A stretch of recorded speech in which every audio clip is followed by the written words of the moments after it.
Gravity. Gravity weighed down the souls of people on Earth since the dawn of man. Gravity bound us to our world of birth, forced us into our cradle, kept our eyes down when we tried to look up.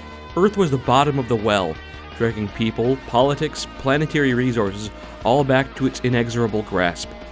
But when this crutch was abandoned, humanity changed. It transformed. At the height of the Ad Astra pilgrimage, new forms of consumption, production, religion, and politics grew like a garden in the spring. On this episode of WarLore, we're going to explore the history of the Nomads, especially the station of Bakunin. The roots of this story, as always, start before the modern era. O-12 was still headquartered on Earth, but haqqislam, Yujing, and Pan-Oceania had found a new base of power off of the homeworld.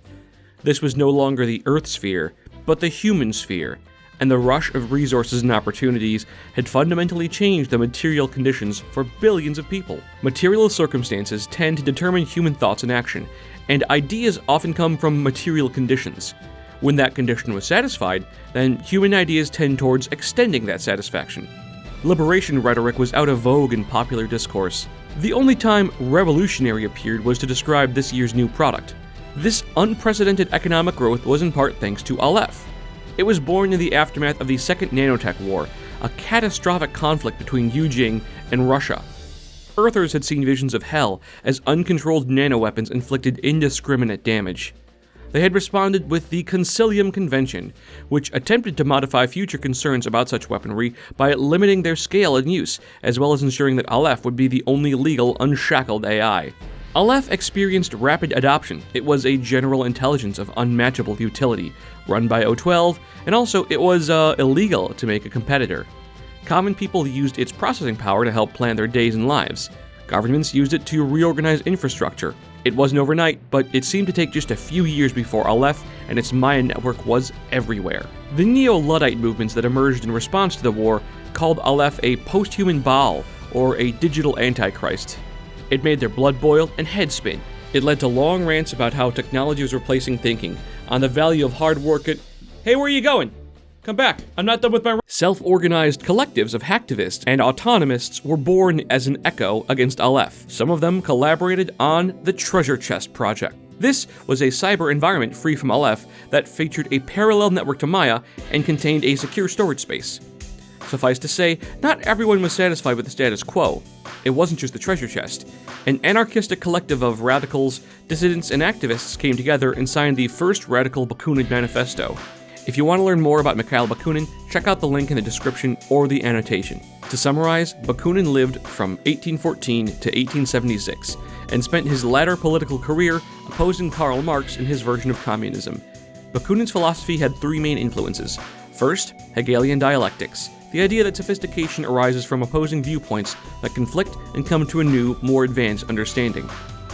Second, by his time with Pierre Proudhon, the French founder of anarchism, the idea that societies should be based around voluntary, mutually self-organized associations. Third, by years spent imprisoned under the brutal Imperial Russian regime, which gave him a libertarian streak that disavowed central governments. The modern Bakunin mothership bears only a passing resemblance to his ideas, but it is named after him, and if nothing else, it's important to note that there's a valuable distinction between Mikhail's anarchism and anarchy. Anarchism is a lack of hierarchy, anarchy is chaos. The mothership is most the former and only a little bit of the latter. So, a collective of anti-establishment groups, which consider themselves oppressed by Aleph, issued the first Bakunin Radical Manifesto. They would avoid the pervasive and coercive nature of modern society. They bought a military surplus transport, loaded it to the brim with habitation modules, and paid for the entire enterprise by selling space to a variety of dissidents, cults, and political movements that were being persecuted or pressured by an AI-ordered culture. The precepts of the first manifesto enshrined the simple law. In these early days, there was a deep division between the core of the ship and the habitation modules attached to it. Most of these were other ships, operating like remora, latching on to sharks. They docked and became permanently integrated with the new and growing mothership. These modules would eventually be referred to as communes. Over time, integration would bring the communes and the core of the transport together socially and politically, but some of that division would always remain. The core of the ship was public shared spaces. Meanwhile, the communes would be autonomous communities, governed only by the residents. Most of the communes began the slow process of homogenizing into a pseudo-culture that nomads call vanilla, but many were more radical social experiments where all laws of the mothership were off. Within a commune, the rules and customs of that commune's charter apply. Every commune had a basic legal designation. For example, Module N9 was the now exiled Equinox group. A2 was the Novo Moon Church. Most also took on a common name. Beauvoir is an anarcho-feminist commune and home of the Riot Girls, and Vulcania is a spin-off module of weaponsmiths. Although many have been repurposed, lots of these early modules were also designed to teach autonomy and self-governance. The interiors were easily adaptable to different conditions, from vacuum to planetary environs. Because they're no longer required, they were preserved and permanently set to one biome. These would eventually become comparable to national parks. This station and the Bakunin movement proved that beneath the patina of satisfaction, there were people who knew that society could, should, needed to escape the gravity of our past. Their shipbuilding project grew at an exponential rate until it was a bulging, unwielding monstrosity. They called it the Mothership and christened it the Bakunin. This was the second radical Bakunin manifesto, launching the Legal Entity Establishment campaign. With it, they declared themselves to be an extra-national territory, subject to no laws and no nation. And now they sought recognition for their new project. They weren't the only group seeking recognition. Corregidor was seeking de facto establishment instead of de jure recognition. That is to say, they wanted to be practically seen as indispensable and independent, and didn't really care if O-12 or Pan-Oceania agreed to some piece of paper. And they probably wouldn't have agreed. The Corregidor was seen as an extremely dangerous place, especially in the Lazaretto. The Maras gang still broadly filled the power vacuum, while the Presidium watched from afar. The Maras offered protection and took control of seemingly everything. They ran the drugs, they ran the Quantronic networks, they ran the Aristea underground. Most kids lacked a job but owned a gun. It came to a head in the Kuhifadi module. It was originally a storage module, but in the midst of the equatorial surge, it was converted to housing. It became a refugee camp within a refugee camp. It wasn't long before violence came to a head, leading to the Kuchinja, the slaughter. 3 days of indiscriminate violence between drug-pushing mafias, Mkuku tribal warriors, and civilians. And it lasted until General Juan Sarmiento showed up. He offered them a deal and worked as a peacemaker between the gangs of the Lazaretto. Work for Juan or die in an open airlock. The gangs agreed, exhausted by their own violence and recognizing that change was on the horizon. Sarmiento was a poacher, not of big gang, but of big gangsters. Promising fighters were recruited into the Jaguars, shock troops that do the tough assault duties with the same frenzied brutality that they'd shown in gang wars. From that moment forwards, the Lazaretto became one of the best sources of mercenaries for the growing Corregidor command.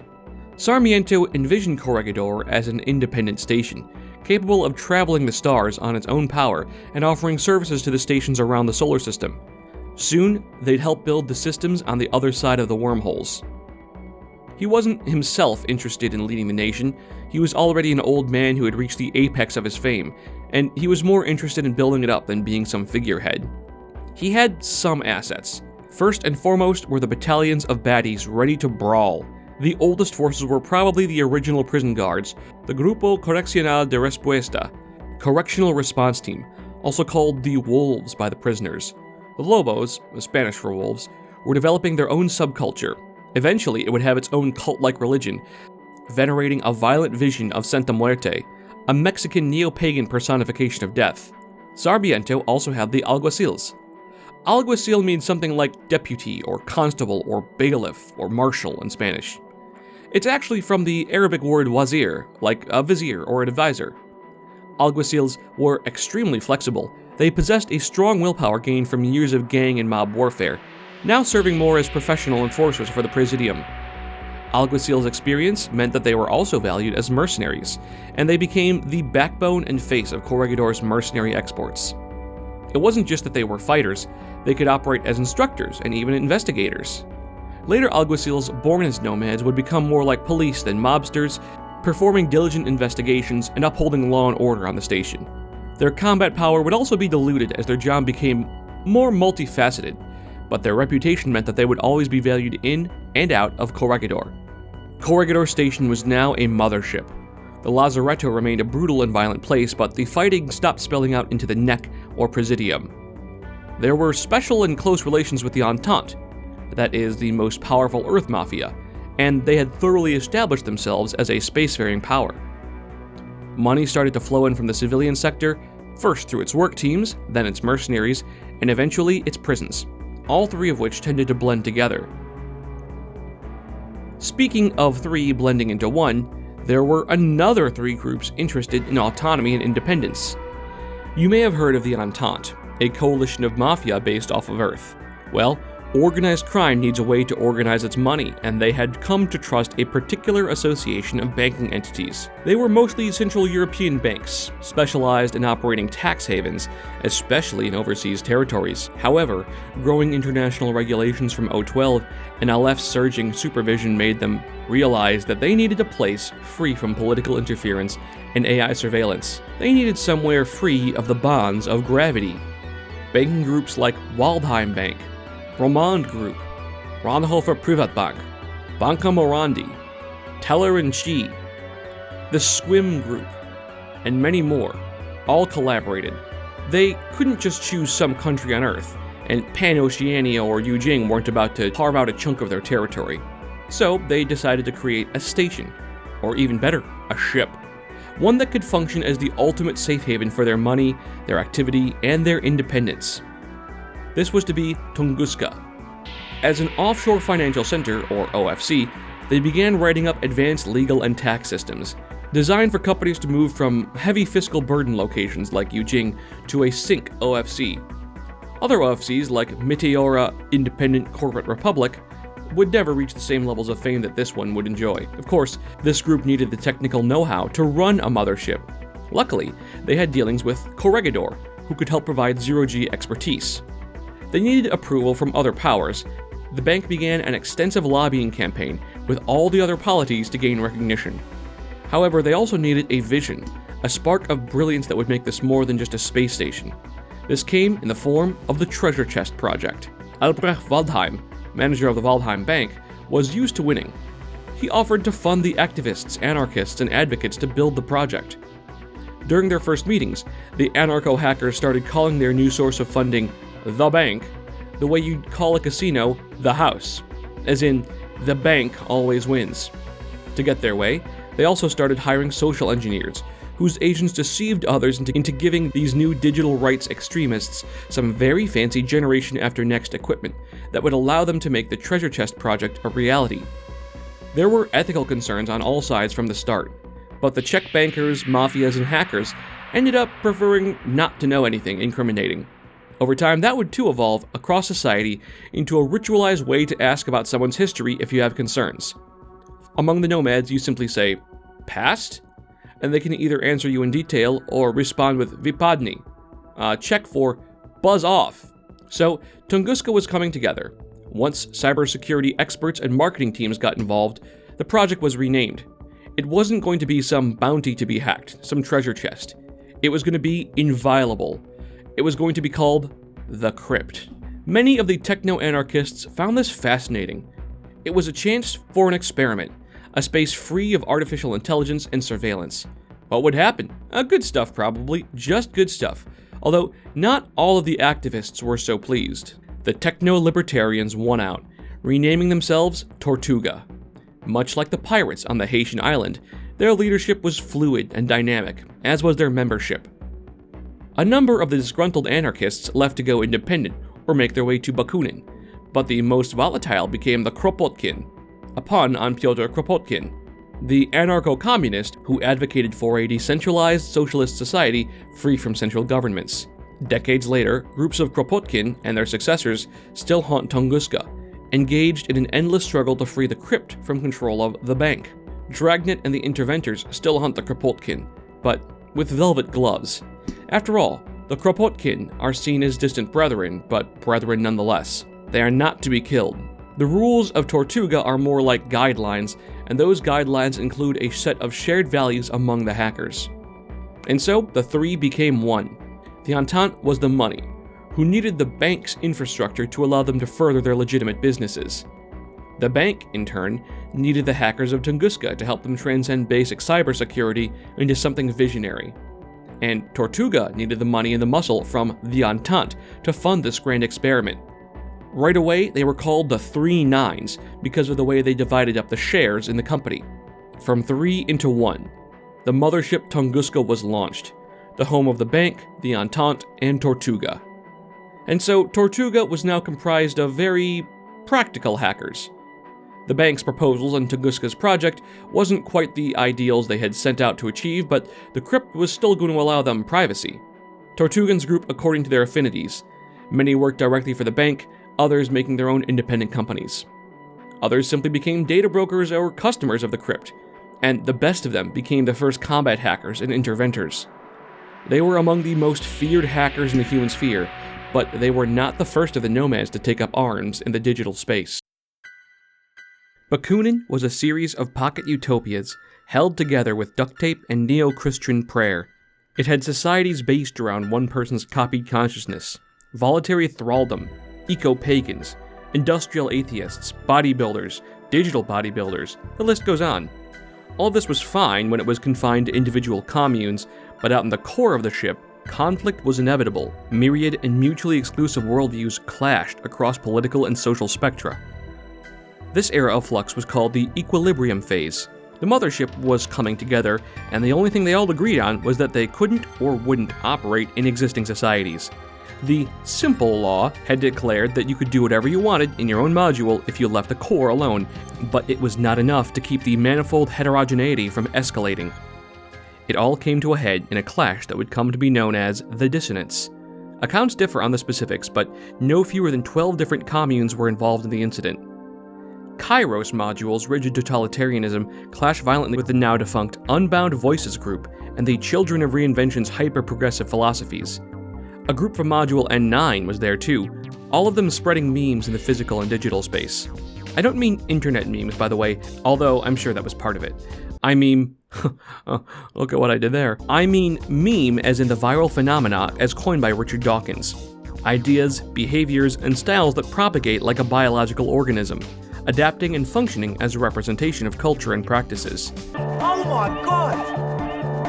No way! The core of the ship was an ideological battleground between memes, and it spilled over into the physical. When the Children of Reinvention's flash mob protests coincided directly with Kairos module's proselytizing, it was like water on a grease fire.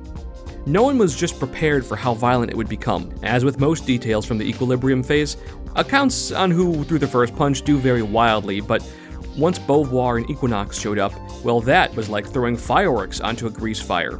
Explosions were inevitable. The fighting sprawled into every corner of the core, rapidly escalating in violence and scope. What began as a good old-fashioned scrum escalated into homemade explosives, breaching the mothership's hull and putting all of Bakunin at risk. At least 97 Bakunin citizens died in the hull breach, most of whom weren't even part of the riots. More would have died, but at the last moment, the warring communes came together to staunch the bleeding. They worked side by side to rescue trapped civilians in a chaotic scramble. Someone, nobody knows who, and people argue about who, said something that somehow resonated with the whole ship. It goes against everything that's good about Bakunin's social energy. We've got to do better. This was an era before cubes were common or consistent. In memorial of what was now called the 99, Bakunin created social energy in the moderator core to enforce it.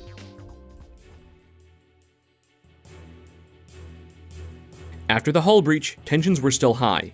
Even if everyone agreed that something needed to be done, nobody was sure what that would be.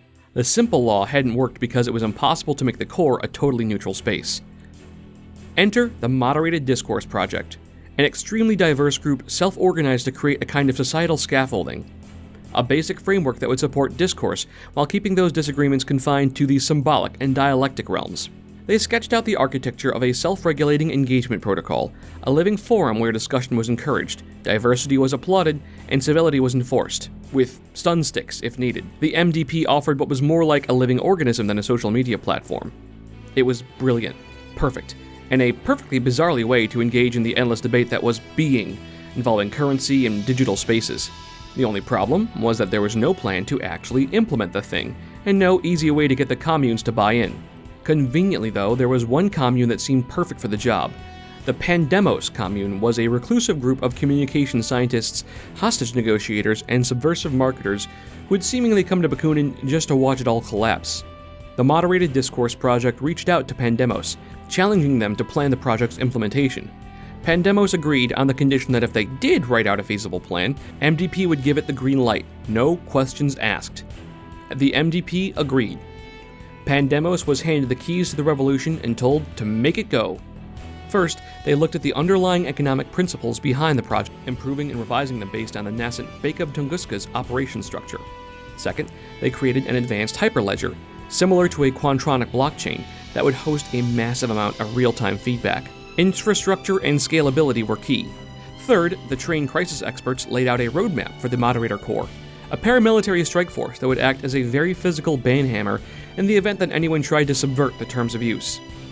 The end result was not as utopian as the Moderated Discourse project had hoped, but it was more practical and gamified.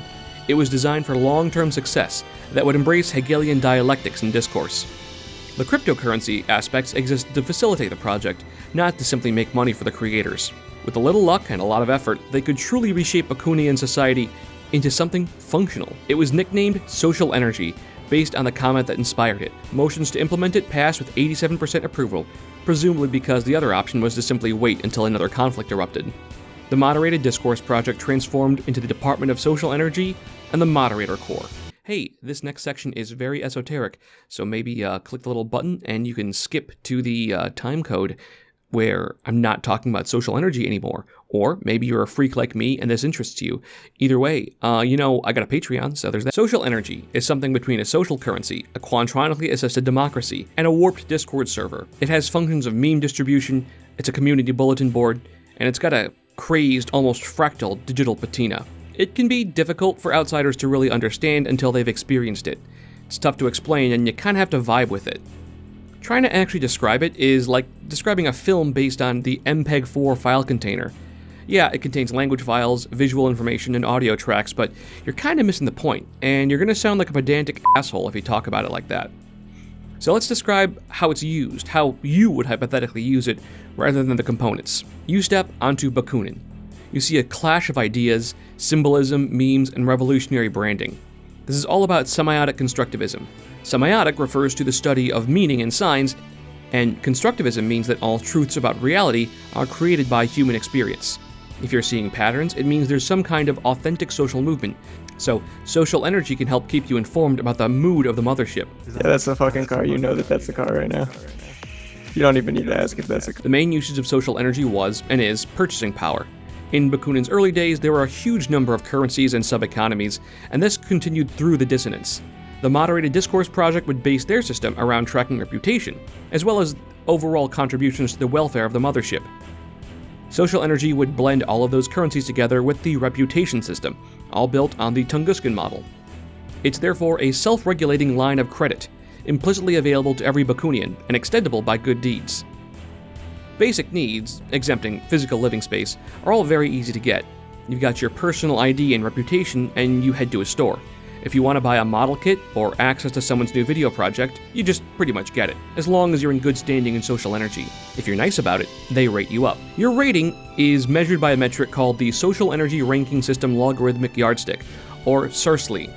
It is the product of countless variables, weighted, tested, and converted into a positive integer.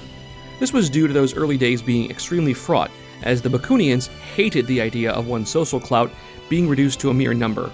The number ranges between 1 and 10,000, though most are between 2 and 8,000. It's nearly impossible to shift more than 3 digits in a single day. The only people below 0 are Aleph agents and the Equinox group. Everyone was afraid that having a number, the SERSLY, would lead to a single popularity contest, but Bakunians have the habit of tearing down or rebelling against anyone that becomes a powerful political mainstay. Besides, these numbers are all more or less abstract, since there's so much more than a number at play. Your ratings and reputation are more qualitative than quantitative. The most basic reputation available is the thumbs up or thumbs down, which nobody really cares about. It's all about the nuances. Stories about you, things you've done, people you associate with. Every action from small talk to political discourse to the digital graffiti you leave in comment sections is tracked. not by some central server, but by the people and geists that witness it. Every evaluation is fed into the larger system, always weighted within the circumstances of the moment, your prior actions, and the standings of everything around you. This results in a living, dynamic reputation that can change based on where and when you are, something between a personal brand, a popular rumor, and your self-directed style.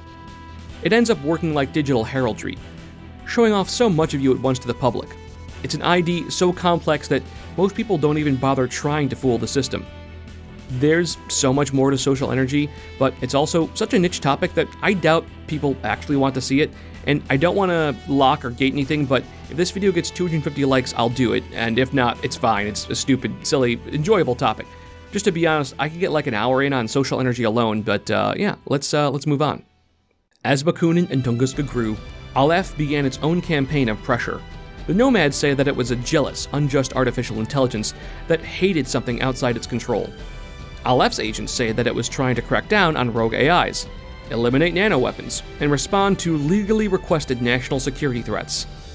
The result, regardless of who you believe, was pressure on the extra-national entities taking advantage of space to carve out independent states. Autonomists, small countries, corporate hyper-capitalist fiefdoms, independent colonies and stations. Some of them were forced to join together in order to maintain their own autonomy. But the leaders of Tunguska proposed a new option. Bakunin had recently launched a campaign to gain legal status as a new and independent territory. Remember that? Yeah, I bet you do. Rather than be subsumed or destroyed, Tunguska could create a coalition strong enough to be considered a legitimate nation-state. Tunguska reached out to Corregidor, who were happy to oblige. Corregidor was the oldest of these spacefaring ships, and was the most firmly cemented in the consciousness of the public. Decades of time as a prison, then an independent element, had brought industrial levels of respect. Bakunin was more difficult to bring on board. The crypto hackers of Tunguska had created the crypt, but the Bakunians had the public relations skills and media savvy. They could tap into the zeitgeist like no other, and they wouldn't seem artificial or phony. They were, after all, the ones who came up with the name Nomad Nation. With the fourth radical Bakunin manifesto, Bakunin announced that it would join with Corregidor and Tunguska as a part of the legal establishment campaign. They did this by sending billions of messages to hack people across the sphere, which I'm sure made them extremely popular from the start. Then came the lobbying with O-12. The campaign was a mixture of ruthless backroom dealing and grassroots gatherings. It took years, even with a degree of popular support. Conveniently, Tunguskan bankers were the ones that wrote all the legalese and regulations allowing them access to the sphere. O-12 was already willing to recognize the Nomads as a sovereign nation because O-12 values self-determination. But with the help of haqqislam, the Nomads were even placed on the equivalent of the Security Council, becoming one of the new G4 nations, those being Pan-Oceania, haqqislam, Yujing, and now the United Nomads. It is progress we believe in, and the power of science and technology to propel us beyond what we are today. We believe in the power of change. There is danger in the unknown, yes, but there is beauty also. Fear must never hold back the march of progress. Alright, another good vid in the bag. More Nomad stuff coming up. Hope you like hearing about uplifted animals and other stuff like that. Check out my Patreon if you haven't already, but at the very least, make sure to subscribe if you want to see Nomads Part 3 or other stuff. Thanks again, bye.